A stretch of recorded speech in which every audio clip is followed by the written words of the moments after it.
সেদিন তো আমার বর আমাকে সারপ্রাইজ গিফট দিয়েছে, সেটা তো পরে দেখাচ্ছি। চলো ছাদ থেকে ঘুরে নিয়ে আসি। আর কিছুদিন হলো ছাদেই ওঠা হয় না ভীষণ বৃষ্টির কারণে। আর সেদিন হাওয়াও দিচ্ছিল বেশ সুন্দর, তার জন্য বিকেলে একটু ছাদের উপরে গেছিলাম আর কিছু গাছ লাগাচ্ছিলাম।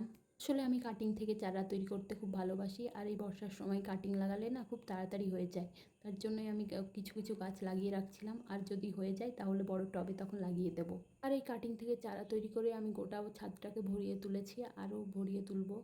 আর নতুন জিনিস বাড়িতে এলে মাহি খুব এক্সাইটেড থাকে। মাহি বলে কি আমরা সবাই এক্সাইটেড থাকি। মাহি তো গিফটটা পেয়ে খুব আনন্দ পেয়েছে, বলছে আমি প্যাকিং খুলবো, তার জন্য ওই খুলছিল। আর অনেক দিন আগে মাহির পাপাকে আমি ইলেকট্রিক ফতারটা কিনে দিতে বলেছিলাম, কিন্তু ও কিনে দিত না, কারণ আমি কফি খেতে ভীষণ ভালোবাসি আর কফি খাওয়া শরীরের পক্ষেও খুব একটা ভালো না, তার জন্য কিনে দিতে চাইতো না। কিন্তু সেদিন হঠাৎ করে ওই নিজেই অর্ডার করে দিয়েছে।